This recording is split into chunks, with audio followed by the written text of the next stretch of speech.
इस वार्ता में मीडिया के सभी साथियों का स्वागत करता हूं और साथ में आप लोगों का धन्यवाद भी करता हूं जो आप इस प्रेस वार्ता में हमारी आवाज को जन जन तक पहुंचाने का काम करेंगे।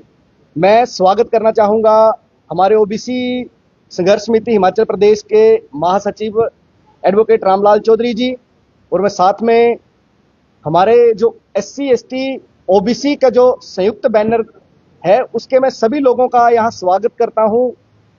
प्रकाश भाटिया जी जो रविदास महासभा हिमाचल प्रदेश के प्रेसिडेंट हैं, मैं इनका भी स्वागत करता हूँ। कमल खोसला जी जो वाल्मीकि महासभा हिमाचल प्रदेश के सीनियर वाइस प्रेसिडेंट हैं, मैं इनका भी यहाँ स्वागत करता हूँ। डॉक्टर सुरेश का भी मैं यहाँ पर स्वागत करता हूँ जो कि भटवाल वेलफेयर एसोसिएशन के सीनियर वाइस प्रेसिडेंट हैं।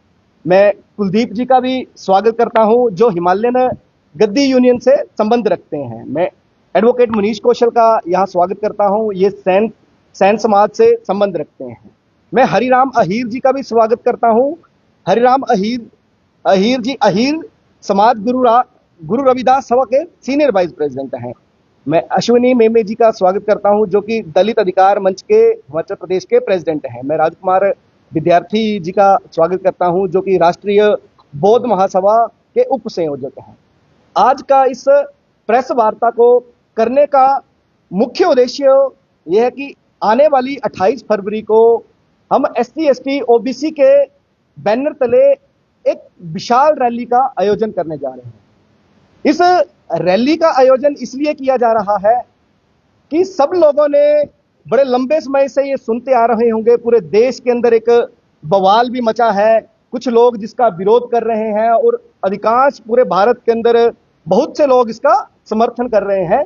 UGC के रेगुलेशन पे UGC अनुदान आयोग विनियम 2026 जो कि भारत के राजपत्र में 13 जनवरी 2026 को प्रकाशित हुए थे और प्रकाशन होने के अगले दिन से पूरे देश के विश्वविद्यालय और केंद्रीय विश्वविद्यालयों के अंदर ये लागू होने थे। लेकिन प्रकाशन होने के ही कुछ दिन बाद पूरे देश के अंदर इसका विरोध, कुछ लोग जो है इसका पुरजोर विरोध करते हैं और विरोध के चलते सुप्रीम कोर्ट में 24 जनवरी को इसके खिलाफ याचिका दायर की जाती है और 29 जनवरी को सुप्रीम कोर्ट इन विश्वविद्यालय अनुदान आयोग के ऊपर स्टे कर देता है, जिसके ऊपर अगली सुनवाई 19 मार्च 2026 को होनी है। तो हम इसी के समर्थन में आने वाले 28 जनवरी को एक विशाल रैली कर रहे हैं जिसमें पूरे हिमाचल प्रदेश से लोग दाड़ी मेला ग्राउंड में इकट्ठे होंगे और दाड़ी मेला ग्राउंड से हम 11 बजे इकट्ठा होने के बाद यहां से उपायुक्त कार्यालय आएंगे और उपायुक्त साहब के माध्यम से हिमाचल प्रदेश गवर्नर को एक ज्ञापन भेजा जाएगा, ताकि हम चाहते हैं जो ये UGC के नियम हैं इनको जल्द से जल्द स्टेट और सेंट्रल यूनिवर्सिटीज के अंदर लागू किया जाए।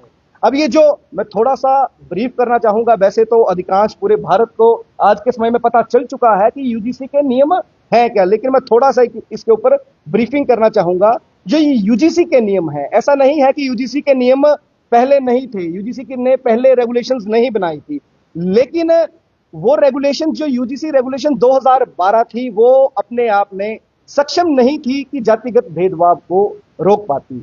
इसलिए सुप्रीम कोर्ट ने UGC को आदेश दिए कि वो ऐसे नियम बनाए, ठोस नियम बनाए जिससे जो जातिगत भेदभाव के मामलों पर रोक लग सके। क्योंकि आप सभी लोगों ने अखबारों के अंदर छापा भी होगा और आप लोगों ने पढ़ा भी होगा और पूरे देश ने ये देखा होगा कि जो जातिगत भेदभाव के मामले UGC ने सुप्रीम कोर्ट के समक्ष रखे थे वो 118.4% बड़े थे। इसलिए सुप्रीम कोर्ट को ये लगा कि जो 2012 के रेगुलेशंस हैं ये अपने आप में सक्षम नहीं है कि जातिगत भेदभाव के मामलों को रोक पाए। अब सुप्रीम कोर्ट ने इसके ऊपर ठोस नियम बनाने के आदेश क्यों दिए?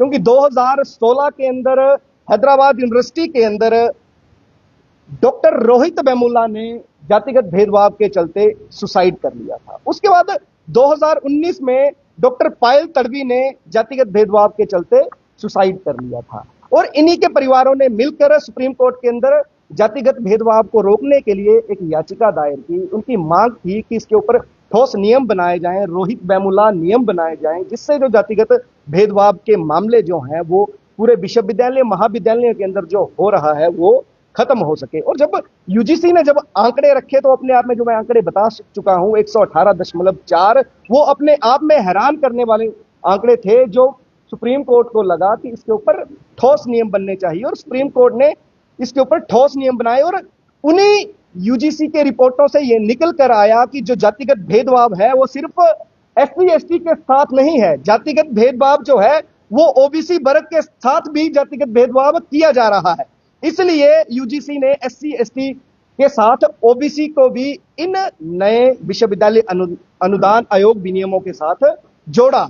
और इसके अंदर ऐसा नहीं है कि ओबीसी को ही जोड़ा, इसके अंदर मैं थोड़ा सा ब्रीफ और कर देना चाहता हूं। इसके अंदर क्या लिखा है? इसके अंदर लिखा है किसी भी जाति, नस्ल, धर्म, लिंग, धर्म स्थान और दिव्यांग के साथ हो रहे अनुसूचित जाति, अनुसूचित जनजाति, सामाजिक और शैक्षणिक पिछड़े, आर्थिक पिछड़ों और इन अन्यों के साथ हो रहे भेदभाव को रोकने के लिए समता समितियां बनाई जाएंगी, इक्वल अपॉर्चुनिटी सेल्स बनाए जाएंगे। हालांकि ऐसा नहीं है कि पहले यूनिवर्सिटीज के अंदर इक्वल अपॉर्चुनिटी सेल्स नहीं होते थे, ये समता समितियां नहीं होती थी, ये पहले भी होती थी और पहले भी काम करती थी, लेकिन उसके अंदर पहले एससी एसटी ओबीसी दिव्यांग जो इनका प्रतिनिधि जो है इन समितियों के अंदर नहीं होता है। अब जो है यूजीसी ने इन नियमों के अंदर ये जोड़ा कि ओबीसी, एससी एसटी, किसी अन्य धर्म और जो दिव्यांग होंगे वो इन समितियों के प्रतिनिधि करेंगे, इन समितियों के सदस्य होंगे। तो हम ये मांग कर रहे हैं और इस रैली का आयोजन भी इन नियमों के समर्थन में किया जा रहा है कि सभी लोगों से आपके माध्यम से ये अपील भी रहेगी, यूजीसी के नियमों के समर्थन में 28 फरवरी 2026 को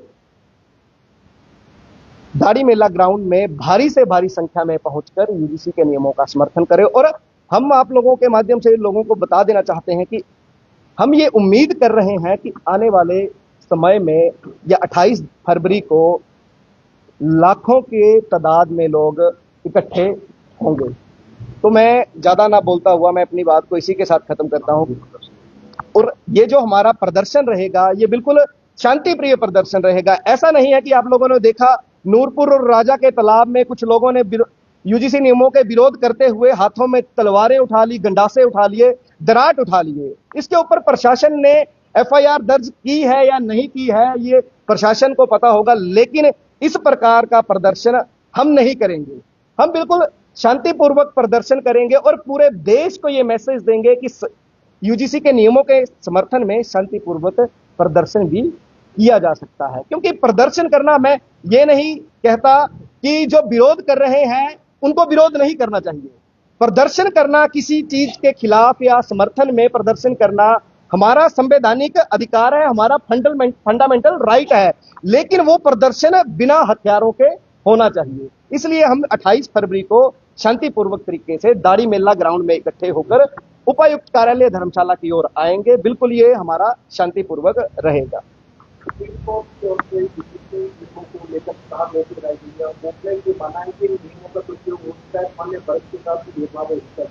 जब मामला जो है अभी उससे जो है सुनवाई होगी तो अभी ये जो सर देखिए, जो मामला सब जुडाइस है, आपने ठीक बोला, लेकिन मैं इसके ऊपर थोड़ा सा ये बताना चाहता हूं कि जिस बेंच ने ठोस नियम बनाने के आदेश दिए यूजीसी को, उसी बेंच ने नियम बनने के बाद उन नियमों के ऊपर स्टे कर दिया। अब ये वही बेंच है जिसको लगा था कि जातिगत भेदभाव के मामले बढ़ रहे हैं, ना कि रुक रहे हैं।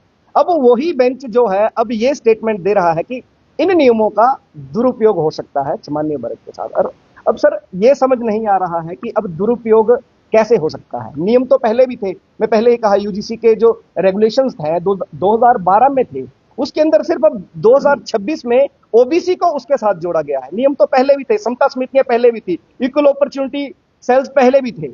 अब जब पहले दुरुपयोग नहीं हुआ, पहले किसी ने इसके खिलाफ विरोध नहीं किया, तो अब आखिर ऐसा ओबीसी को जोड़ने के बाद इसके खिलाफ विरोध क्यों, और क्यों जो है मामला सुप्रीम कोर्ट में चला गया। अभी व्यक्तिगत तौर पर इसको क्या क्या है व्यवस्था पर विश्वास नहीं है, अभी मामला जो है कोर्ट में है, कोर्ट के रिपोर्ट आप लोग वेट करते हैं। सर हम तो कोर्ट के डिसीजन का वेट ही कर रहे हैं। हम एक शांतिपूर्वक प्रदर्शन करने जा रहे हैं ताकि हम लोगों को इसके माध्यम से जागरूक भी कर सके। जिन लोगों को यूजीसी के नियमों के बारे में पता ही नहीं है, इस आंदोलन के माध्यम से हम घर घर तक इस यूजीसी के नियमों को सर ले जाना चाहते हैं कि ये असल में ये यूजीसी नियम है क्या।